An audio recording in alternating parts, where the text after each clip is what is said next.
And away we go with extra time. Thanks again for all your questions via Twitter. Johnny gets us started today at the end of a Champions League week. He asks which team could be the underdogs, and by that I think he probably means dark horses. Which team could be the dark horses in the Champions League? A surprise team to win it, perhaps. To win it? Well, or reach a final or a semi-final. I'll tell you, to win it, I'd be surprised if Juventus won it. Juventus? You don't look convinced. I don't know if they qualify as a dark horse, but... Well, when was the last time Juventus won the Champions League? They do have one Cristiano Ronaldo playing for them.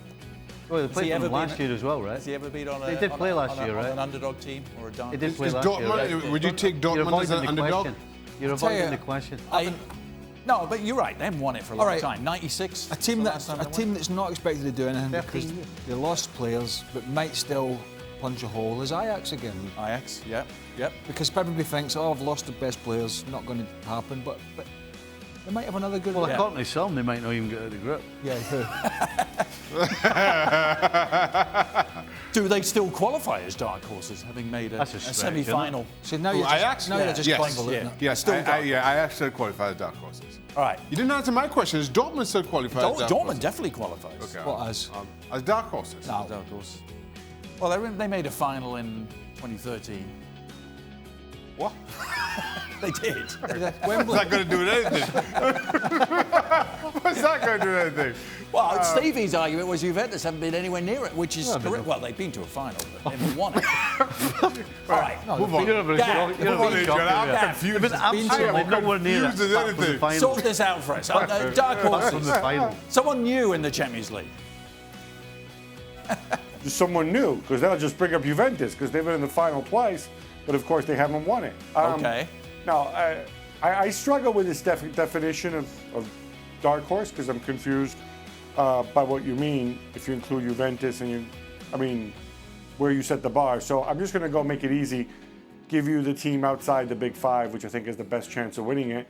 Craig Burley already mentioned this, but Ajax have looked really good. They may not get out of the group, but it's remarkable having lost De Ligt and De Jong, and they gamble on Quincy Promes, Donny van de Beek steps up, Ziyech still with the Magic, Dusan Tadic, they're still there. It is remarkable. I'm just looking down the groups and there is nobody else. There's no one else? It's not really, no. No one else. It's tough. It's tough to break into that. Right. Look at Man City and PSG. Yeah. Spending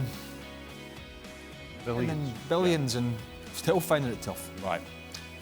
Seth, just to change the tune a little, what's the craziest outfit you've seen a player wear when talking to the media or arriving at the stadium? We see this in the NFL all the time. Cam Newton always puts on, top hats and tails and stuff. And any football players? Christmas party with a few dodgy outfits. Oh yeah. Any players? I'm not talking to the media. Oh, no, nobody there. Well, nobody talks to the media for starters, do they? It's not quite the same. Well, listen, when I played, we wore our own gear to games. Yeah. So away game, you would wear your own suit. Yeah. So the object of the exercise was not to stand out, because if you did, you got slaughtered by everybody. If you had anything that was controversial at all, you got hammered. Right. So we were kind of the opposite. You try to keep it low key. Gab, have you ever seen a player come into a press conference or talk to the media at all with any sort of garb on? Well, I remember a few years ago when Super Mario Balotelli was here in the Premier League. He wore this weird hat, and I'm sure somebody's going to find it on social media, which was basically like a giant glove that he put over his head, because it had all sort of like the fingers sticking out. It looked kind of a bit like that, a bit like something out of Chicken Run. Yeah. And my goodness, the media here were so obsessed with that stupid hat for so long. I spent a long time looking for it online, thinking, I'll buy it as a gag gift. I couldn't find it. If anybody out there has one, if you're the one who designed it, if you're Mario Balotelli and you want to send me one, please do. I'll even post a picture on Twitter for you. I thought it once. There you go. I thought it once, but it wasn't nothing to do with me or playing with me. Who was it? You'll know this. Who was the American international centre-half who went to sign for a team in Mexico? Oh, and got Omar Gonzalez. Omar Gonzalez. Was it Darth Vader? Yeah. Yeah. Dressed up as Oh my goodness. Oh, that's I like right. that. Yeah. Darth Vader or whatever. And he also had the. He turned up here wearing cowboy boots once and Wasn't he full cowboy. No, Yeah. cowboy boots. Who was it? How daring can you Who's be? playing a saxophone and Yes. that was a playing man as well? saxophone in. In his underwear, I know, right? You know those? You know how you Yeah. can dress up as like people get in the horse. Yeah. There was an old player, an old guy I know, a player used to get off the team bus once in a horse. No, he didn't.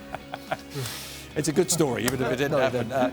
Edwin says. I mean, what do you think? Somebody's going to do something like Right. dress up, do it off because that's going to work. Would you rather have a prime Luis Suarez or a prime Robert Lewandowski?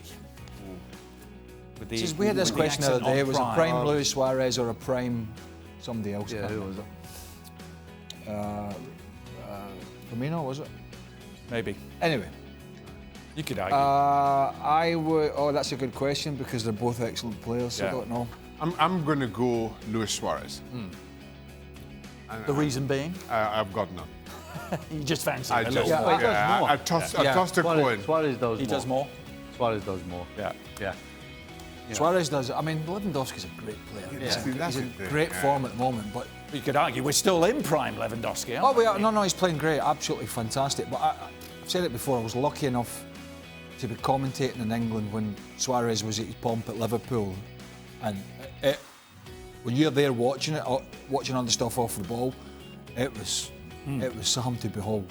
I mean, listen, he must have been an absolute nightmare to play against. Yeah. You know, when he's at his best, Yeah. because I mean, you could probably kick the living daylights out of him, and he's still Just get back up, yeah. Aye.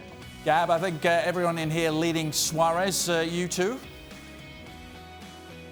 Well, it's funny. If only somebody had written a column comparing these two as they passed 30 in the last If 48 only. hours or so. If only, yeah. I don't know. I think a lot of it depends on the type of team that you have and the way you play. And, you know, you guys are right. We remember Luis Suarez being a nightmare to play against and being all action. Robert Lewandowski, earlier in his career, especially at Dortmund, was that kind of player. He went all over the attacking front. He played with a ton of intensity and athleticism. It was actually reminiscent in some ways of Suarez.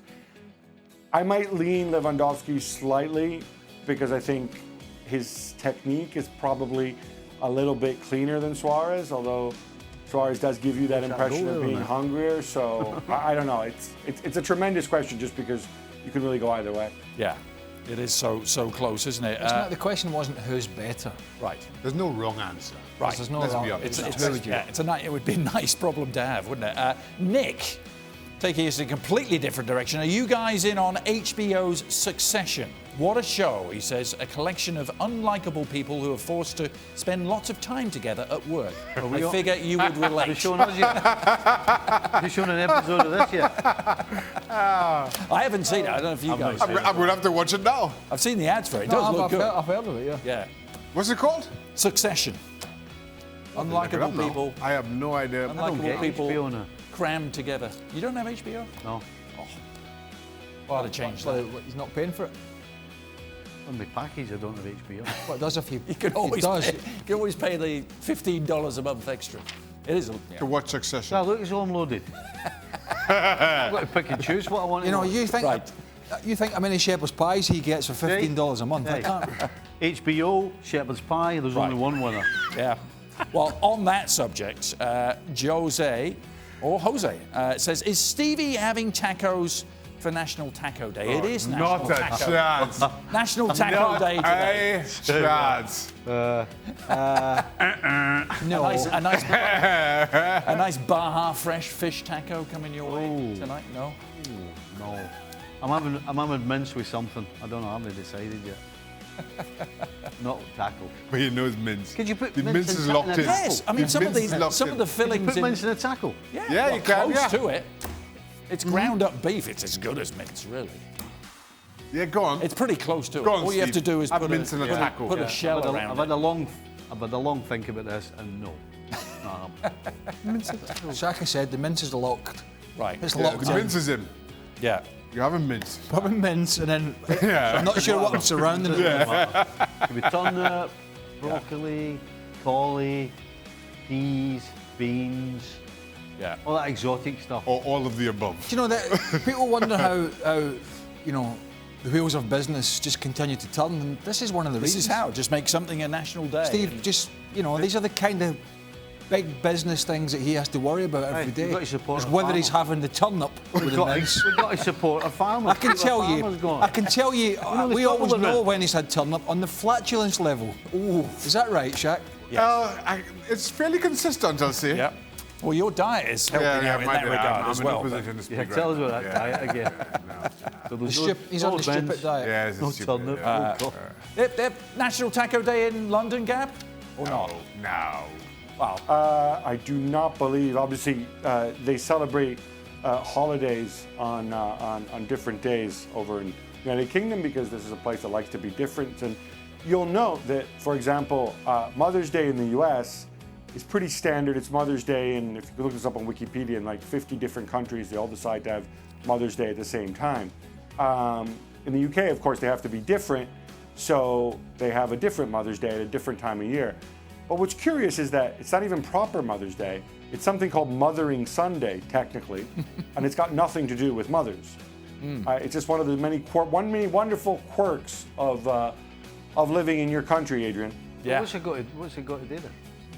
Just the UK always do their own thing. If Mothering Sunday's got nothing to do with mothers, what's it about? Mothering Sunday, Stevie, according to Wikipedia, goes back to, I don't know, the 15th or 16th century, when on this particular Sunday, everybody would go back to their mother church, presumably the place they were christened or whatnot, and go to mass there, basically. Go to services there. And something every day. nothing to do with mums. Yeah? I can't tell you, they have, just switching back again, they do have, on a weekend, they have all, and I don't have them, I'm not a huge fan, but they have taco specials at the golf club. You know, the one that he's a member of that he never goes to? Which mythical golf club He's a member. would this be? Well, he's, Is he? You know, rumour has I've it. never Rumour seen has you it. there. 9-hole Adrian, we're going to call him. In amongst the decorating. But 9 holes jobs. a year. Yeah. 9 holes enough to do his second job. You know that. That'll do it. We got a Mothering Sunday ourselves this weekend with the Derby d'Italia and the MLS Whip Around show. I know you're looking forward to that, and all sorts of other stuff too. Steve will be having mince. Keep going. Steve will have mince. That other stuff. We know Steve will have mince on Sunday. Well, thank you very much for watching ESPN on YouTube. For more sports highlights and analysis, be sure to download the ESPN app. And for live streaming, premium content, and let's not forget as well, ESPN FC 7 days a week. Subscribe to ESPN Plus.